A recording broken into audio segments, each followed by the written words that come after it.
Hi guys and welcome back to our YouTube channel. ना आप लोगों ने सुना होगा कि इजराइल अपने फुल अटैक मोड पे जा चुका है और वो बॉम्बिंग कर रहा है नॉर्दर्न गाजा की। जिसके बाद हमें देखने को मिलता है कि जो वहाँ की पैलेस्टीनियन गवर्नमेंट है, ठीक है, या फिर आप बोल सकते हो पैलेस्टीनियन अथॉरिटी है, वो उन्होंने एक आंकड़ा निकाला है जो कि है 6,747 लोगों का, और बताया है कि इतने लोग इसराइल की बॉम्बिंग से मारे गए हैं। और सबसे अजीब बात यहाँ पे देखने को मिलती है कि जो बाइडेन है, जो यूएस के प्रेसिडेंट है, तो जब यहाँ पे अथॉरिटी ने ये पर्टिकुलर आंकड़ा निकाला था, उसके बाद ये बोलते हैं कि मैं इस पर्टिकुलर फिगर से श्योर नहीं हूँ। मतलब उनका कहना ये था कि ये करेक्ट फिगर नहीं है, जो इतने लोग ये बता रहे हैं, इतने लोग नहीं मारे गए। तो इसके बाद हमें देखने को मिलता है कि पैलेस्टीनियन अथॉरिटी जो है कंप्लीट लिस्ट निकाल देती है, जितने भी लोग यहाँ पे इसराइल की बॉम्बिंग के बाद मारे जाते हैं, तो उसकी एक पूरी लिस्ट निकाल देती है।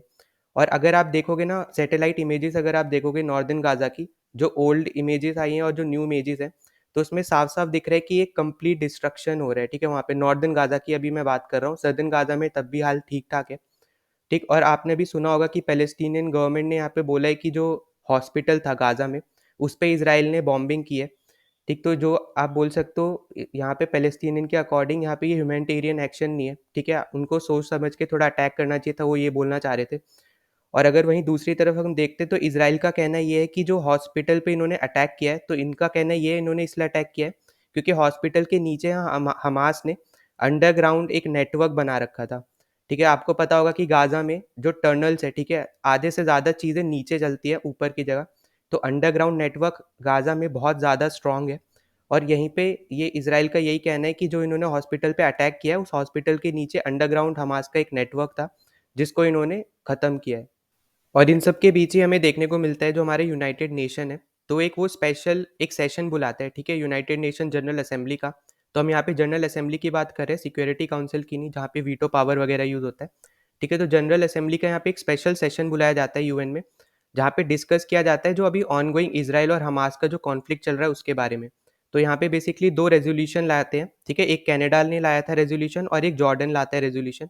तो इस पे दोनों बेसिकली ये देखना चाहते हैं ग्लोबली कौन सी कंट्री किसको सपोर्ट कर रही है, ठीक है। तो हम अगर पहले बात करते हैं कनाडा वाले रेजोल्यूशन की, तो इसमें बेसिकली उनका जो रेजोल्यूशन था, तो उसका टाइटल था protection of civilian and upholding legal humanitarian obligation, ठीक है। तो बेसिकली यहाँ पे फर्स्ट ऑफ ऑल वो आप बोल सकते हो कंडेम कर रहे थे हमास के अटैक को, ठीक है, जो यहाँ पे मेन चीज़ है इस पर्टिकुलर रेजोल्यूशन में, जो कि इंडिया ने सपोर्ट किया था इसका, ठीक है। पर यहाँ पे ये चीज़ पास नहीं हुई थी, क्योंकि यहाँ पे आपको पता है कि कोई भी रेजोल्यूशन पास होने के लिए 2/3 मेजॉरिटी होनी चाहिए, ठीक है। पर इसके पास वो पर्टिकुलर मेजॉरिटी नहीं मिली थी इसको, ठीक है। अगर हम यहाँ पे बात करते हैं इसको कितने पर्टिकुलर वोट्स वगैरह मिले थे, तो यहाँ पे सिर्फ और सिर्फ 88 इसके फेवर में वोट गए थे, ठीक है, और 55 इसके अगेंस्ट में गए थे। तो आप यहीं से ही लगा सकते हो, ठीक है। और मैक्सिमम यहाँ पे आप बोल सकते हो एब्सटेंड भी किया है, ठीक है, इन्होंने। तो इसीलिए यहाँ पे अगर हमें देखने को मिल रहा है कि 23 एब्स्ट्रैक्शंस है, ठीक है, मतलब 23 लोगों ने यहाँ पे ना तो येस किया है ना नो किया है। तो ओवरऑल 2/3 मेजॉरिटी इस पर्टिकुलर रेजोल्यूशन को नहीं मिली जिसको इंडिया ने सपोर्ट किया था, ठीक है। तो ये एक टाइप से आप बोल सकते हो रेजोल्यूशन कैंसिल हो गया था, ठीक है। वहीं अगर हम बात करते हैं जॉर्डन के रेजोल्यूशन की, तो जॉर्डन जो रेजोल्यूशन लाया था, तो उसका नाम था protection of civilian and upholding legal and humanitarian obligation in Palestine. मतलब कि ये एक टाइप से ये लाए थे कि जो इसराइल पैलेस्तीन में कर रहा है, ठीक है, उसकी निंदा करने के लिए, ठीक है। और इस केस में हमें देखने को मिलता है यहाँ पे वेरियस कंट्रीज यहाँ पे वोट्स डाल रहे थे, ठीक है। तो इस पर्टिकुलर केस में इंडिया ने एब्सटेन किया अपना वोट, और यहाँ पे यूएसए ने फुल नेगेटिव किया है, ठीक है, मतलब आप बोल सकते हो सीधा नो वोट किया है। पर हमें यहाँ पे एक और चीज़ देखनी चाहिए कि जो यूएस के जो बहुत ज़्यादा करीब मित्र आप बोल सकते हो या फ्रेंड्स है, ठीक है, उन कंट्रीज़ ने भी यहाँ पे येस वोट किया है, ठीक है, क्योंकि उनको भी एक टाइम पे ये लगा होगा कि ऐसा जो रेजोल्यूशन है उस केस में हमें कभी भी नो नहीं करना चाहिए, ठीक है। क्योंकि अगर आप बात करोगे ना यूरोप की साइड से भी जितने येस वोट्स आए हैं, तो जैसे फ्रांस, बेल्जियम, ठीक है, यूरोप से भी इन सब देशों ने येस किया है। वहीं पे अगर हम नो की बात करेंगे तो सिर्फ और सिर्फ 14 है जिन्होंने नो किया है, ठीक है, और 120 के आसपास 120 जो है उन्होंने येस किया है। तो आप खुद सोच सकते हो कि ये 2/3 मेजॉरिटी से बहुत ज़्यादा ही है, ठीक है, 2/3 मेजॉरिटी इसको मिल गई थी। और इसी की वजह से यूएन यहाँ पे जो जनरल असेंबली है, उसने ये पर्टिकुलर रेजोल्यूशन माना है, ठीक है, ये पर्टिकुलर रेजोल्यूशन पास किया है।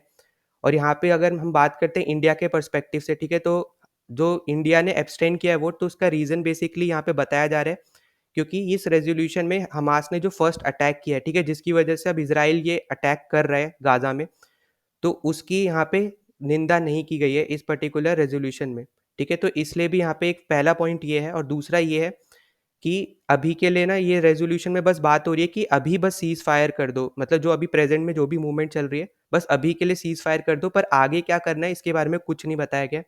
तो इसकी वजह से ये कुछ रीज़न्स हैं जिसकी वजह से इंडिया ने अपना वोट को जो है अपना एब्सटेन किया है। और इस रेज़ोल्यूशन के फ़ेवर में जितने 120 कंट्रीज़ हैं, इसमें आपको देखने को मिलेगा मैं कि मैक्सिमम जो कंट्रीज़ है वो इस्लामिक कंट्रीज़ है, ठीक है? मुस्लिम मेजॉरिटी कंट्रीज़ है।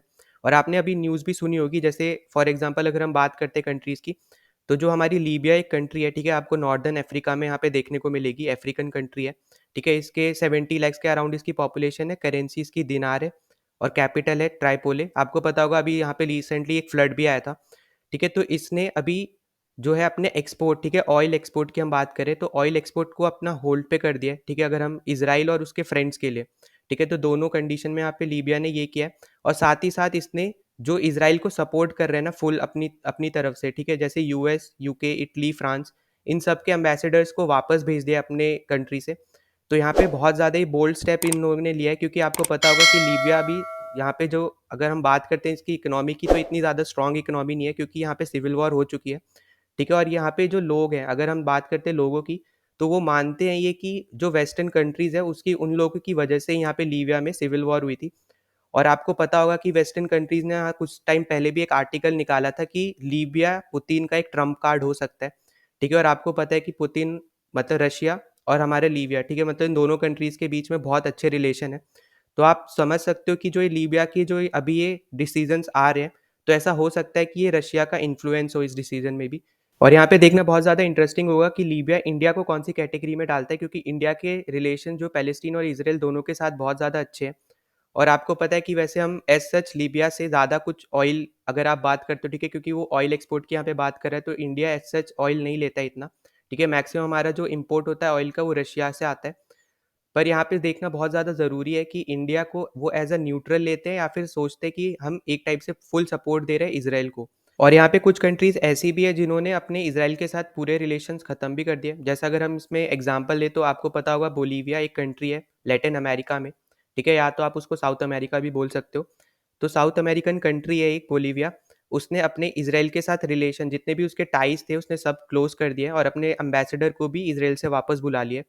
ठीक है? तो आप यहाँ पे खुद सोच सकते हो कि जो इसने ये किया है, ठीक है? तो बेसिकली इसने जो ये बताया है कि जो इज़राइल का एग्रेसिव और ऑफेंसिव जो स्टांस है, ठीक है? गाज़ा स्ट्रिप पे जो वो लोग कर रहे हैं, उसके अकॉर्डिंग इन्होंने ये स्टेप उठाया है। और ऐसा करने वाले ये फर्स्ट कंट्री नहीं है जो साउथ अमेरिका में पड़ती है, ठीक है? इससे भी पहले 2 साउथ अमेरिकन कंट्रीज़ ने ऐसे स्टेप्स उठा चुके हैं, जिसमें पहला नाम आता है चिली का, ठीक है? और दूसरा आता है हमारा कोलंबिया का। तो इन दोनों कंट्रीज़ ने भी अपने एम्बेसडर जो यहाँ पे इज़राइल में थे, दोनों को वापस बुला लिया, ठीक है? फ़र्क बस इतना है अभी के लिए कि पूरी तरीके से यहाँ पे इनके टाइज़ ख़त्म नहीं हुए हैं। पूरी तरीके से जो टाइज़ ख़त्म हुए हैं वो बोलीविया ने किए हैं इज़राइल के साथ।